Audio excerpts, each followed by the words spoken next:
Hello everybody and welcome back to another review of IMDb's Top 50 Greatest Films of All Time. It is Tuesday and I have this video up as promised. Didn't do it Sunday, doing it today.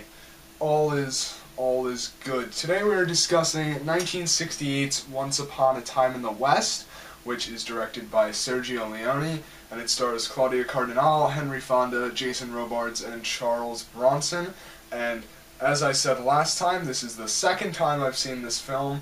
I saw it once about a year ago, forgot everything that happened, and then said, oh, I have to talk about this movie next, sorry about that. And I watched it, and now we're going to talk. So, the story goes as such. So, after murdering the family of Jill McBain, who is played by Claudia Cardinal, a hired killer working for the railroad named Frank, who is played by Henry Fonda in his first ever role as a villain, which is important though, is actually the reason he was cast. We'll get into that later. He then pins the murder on a notorious outlaw named Cheyenne, played by Jason Robards. Meanwhile, there's this mysterious stranger wandering about the West playing a harmonica, played by Charles Bronson, who seems to share some sort of connection with Frank. Now, is this a good movie? Yes, it is actually fantastic, and I was surprised at how much I enjoyed watching it a second time, and also how well it holds up. You see that with a lot of the old westerns, is you're surprised at how well they hold up today. Yes, they're kind of cheesy, and yes, that's probably not at all how the American West was, but they're really, really fun to watch. And they oftentimes have great characters, great music. God, that's so annoying, I apologize. Great music. Ennio Morricone did the score for a lot of them. You may have heard his name recently. He won an Oscar for his work composing the score for Quentin Tarantino's The Hateful Eight, which I saw in theaters. It was a very good film, and I would recommend that as well as anything else that he's directed. I am a fan, as you can tell. Oh my god, that's annoying. Okay, right. The music, as I was saying before, functions in a way that there isn't just background music to accompany each scene, but every character has a theme. So Jill has a theme, harmonica has a theme, Cheyenne has a theme, which was my favorite, and Frank has a theme, which is also very, very good. They all coincide with the arrival of that character on screen or the actions of that character. So if someone does something important or something really shocking or dramatic, their music will play, and it works wonderfully. I really, really like the musical style that they went with here. Thinking about it now, similar to Lost in a way, with how that music all were themes for different events or actions or places. Like every character had a theme, most of the important locations had a theme, and then you had stuff like the parting and gathering theme and the exploring and traveling theme. If you haven't watched Lost, I'm also a big fan. Watched that about a year ago as well. So the cinematography, another great thing in this film, really, really well done, really impressive. I don't know who Leone's cinematographer was, but all of his big westerns, the Dollars Trilogy with Clint Eastwood, and then Once Upon a Time in the West with all those guys I said before, have great, great cinematography. It was filmed in Utah and Spain mainly, whereas I believe the Dollars Trilogy was filmed mostly in Italy. That's where you get the term spaghetti western. There you go. You're learning stuff. Speaking of the Dollars Trilogy, this is quite commonly compared to it, namely The Good, the Bad, and the Ugly. I've seen both films. It's been a while since I've seen The Good, the Bad, and the Ugly, and I'm looking forward to watching that again when I review that pretty far into the future. That is higher up on the list for those of you wondering where that was placed. I will be reviewing that when I get to it. This is very commonly compared to it. For those of you who don't know the basic plots of The Good, the Bad, and the Ugly, three characters are in search of a Confederate treasure chest filled with a fortune in gold amidst the Civil War and them trying to find it. That's The Good, the Bad, and the Ugly. It's much more straightforward a film than Once Upon a Time in the West. Once Upon a Time in the West has a plot that doesn't really reveal itself until well into the second act. I would say the plot isn't clear until 3/4 of the way through the film. And if you don't like that, then I'm sorry, but you may not like this film. If you want to know what's going on right from the get-go and be able to follow the story from point A to point B, this is not really the film for you. I would still recommend you see it. It's not something incredibly confusing like Memento or Donnie Darko. Nothing of the sort. It is still a very straightforward Western, but the story is more complex than some others.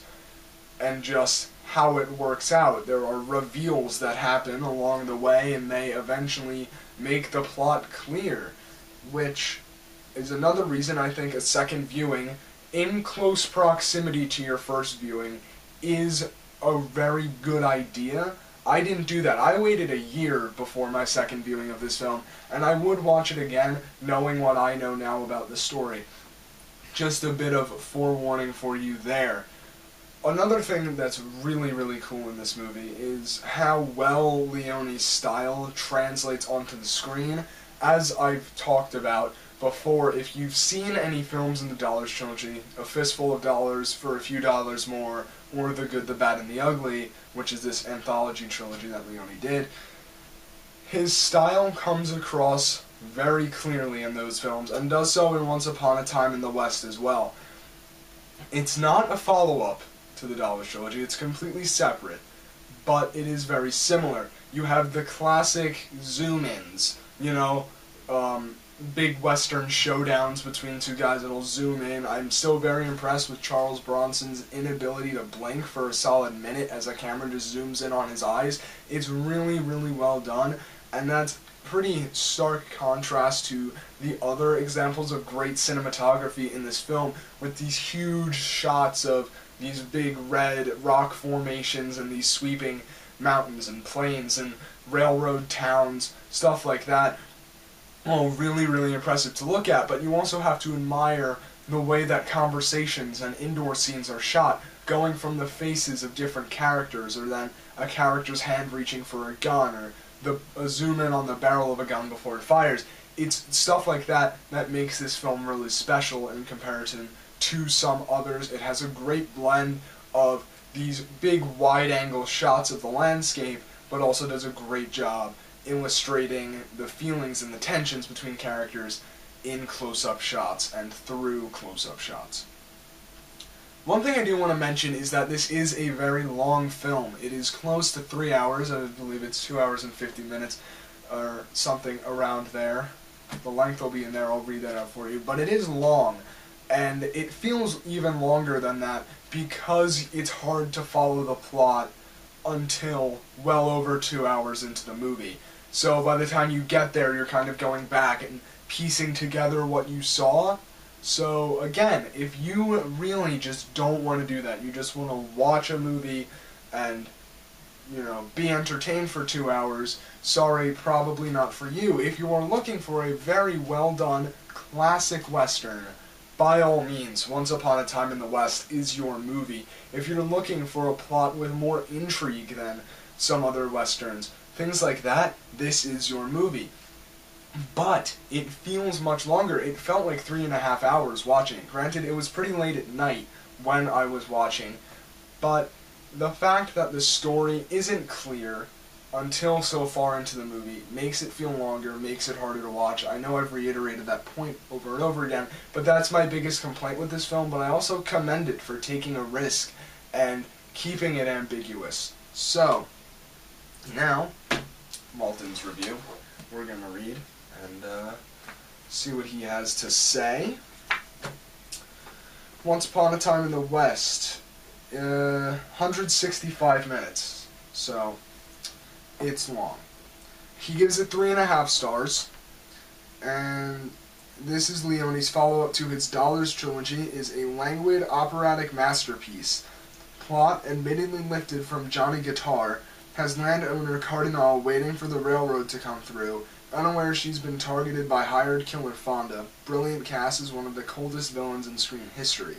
Exciting, funny, and reverent, with now classic score by Ennio Morricone, not to be missed. Story by Leone Bernardo Bertolucci and Dario Argento. I'm not Italian, as you can tell. Beware the chopped up 140-minute version. Yes. I was lucky enough to get the full 3-hour version. Apparently there is one that's only 2 hours and 20 minutes. Watching this movie, I would just go ahead and say, don't even consider watching that. Watch the original theatrical release. That is how it was meant to be seen. That is the story as the director wanted it told. Seek that out. And I totally agree with his statement on Henry Fonda. He was brilliantly cast as Frank, the villain. And especially for someone like Henry Fonda, who I will talk about later when I review 12 Angry Men. He was excellent in that, but he was the good guy. And he almost always plays good guys, and in this film he is a stone-cold killer. He is anything but a good guy, and that was Sergio Leone's reason for casting him. The scene in which he's introduced, he literally guns down an entire family outside of their home. The camera zooms up, and it's Henry Fonda. And Leone wanted that to shock the audience, to see this actor that they've become so accustomed to seeing play the good guy be anything but, and do a great job doing it as well. He is phenomenal in this role. So, in conclusion, is this film any good? Yes, it is fantastic. Just be ready to maybe be a little confused. It gets hard to follow at times, but stick with it. Maybe watch it again a second time after you've had a while to think it over. That's what I would do. That's what I kind of want to do. It is definitely worth watching, and it is definitely very good. Also, 3.5 stars, the rating that Maltin gives it, is the exact same rating he gives The Good, the Bad, and the Ugly, and he gives it pretty much the exact same review. So, I think The Good, the Bad, and the Ugly might be a little bit better than Once Upon a Time in the West, but that is entirely open to opinion. They're both probably the 2 greatest westerns of all time, so watch them both, and we'll talk about Good, the Bad, and the Ugly when we get to it. Is this film deserving of its placement? Yes, I am going to have to say that it is very much so deserving of its placement here on the list. It is an excellent film with great music, some of the best music that I've ever heard scored for a film. Ennio Morricone is a genius. He absolutely deserved his Oscar for The Hateful Eight. The score to The Good, the Bad, and the Ugly is just great music to listen to. I just listened to The Ecstasy of Gold, or the opening credits sequence to that. Great stuff. This also has great music. Cheyenne's theme. Really, really good stuff. Catchy stuff. Fitting for a great film with great music. Check it out. Very good stuff. So, I hope that you have enjoyed this video. Next week we will be discussing It's a Wonderful Life. Pretty sure? Yeah. It's a Wonderful Life, which I'm going to have to rewatch once again. And it's the middle of July. It's not Christmas, so that's going to be weird. If you haven't seen It's a Wonderful Life, wait until Christmas. See it. Won't regret it. Best Christmas movie ever, except maybe Die Hard and Home Alone. I'm kidding. Thank you all for watching. I hope that you enjoyed. And I'll see you next time. Alright. Cutting down on time.